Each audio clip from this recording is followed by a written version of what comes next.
नुआपड़ा जिलार चनाबेड़ा गाँ आखु चाष निजर स्वतंत्र परिचय सृष्टि करुछि। दीर्घ वर्ष है एठिकार आखु चाषी मैंने विभिन्न स्थान में ठेला माध्यम आखु रस और माटीहांडी रे गुड़ बिक्री करी भल दुई पैसा रोजगार करी परिवार प्रतिपोषण करुछंती। किंतु सरकारी प्रोत्साहन अभाव चनाबेड़ा गाँव आखु चाषी मैंने जेतिकी परिश्रम करुछंती सही अनुपात रे लाभ मिलुनथुवा अभियोग हेउछि। आखु चाषी मानकर जीवन जीविका दिनकु दिन विपन्न हेउछि। एबे चनाबेड़ा गाँव आखु चाषी को पेट पाटनार चिंता घारिछि।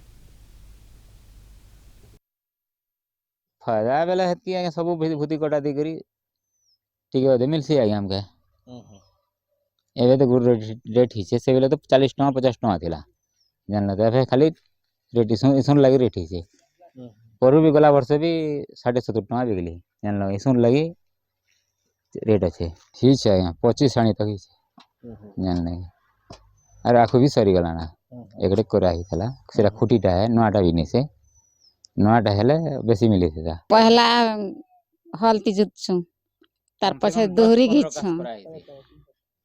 घिचछु आरु टीना पेंती भी करछु। एबे तो मोटर मने बिहाला ना मोटर सिस्टम भी करछु आरु चालू करूछु। एतकी बेल तक दे 12-1 बाछी ना भी निसरवा एटा 15-20 पणा का पणा बांधी बांधी आनुछु।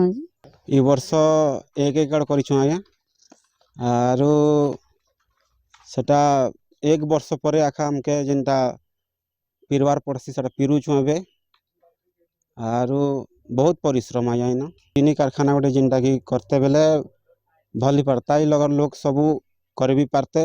भवानीपाटना मथुरा की केने गोटे चीनी कारखाना थिला आर बरगढ़ रे भी थिला बहुत डिस्टेंस हला आर से बोधे सेनर मिल भी खराब हो गला एबे मार्केटिंग नै ना आर गुड़ पेलवार लगी पेलुछन भी बहुत परिश्रम लागुचे खर्च भी बेसी होउचे।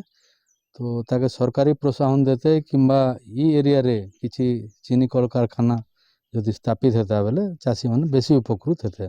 आखु चाषर गाँ होछि चनाबेड़ा। एही गाँर शताधिक चाषी आखु चाष करे निजर परिवार प्रतिपोषण करे आउछंती। राज्य सरकार तरफ जदि तांको प्रोत्साहन दिया जाए तेबे से माने आगकू बढ़िबा सहित अधिक लाभवान होई पारिबे। चनाबेड़ा गाँव वीडियोग्राफर मेघनाथ नायक सहित कुनु करवा कलिंग टीवी।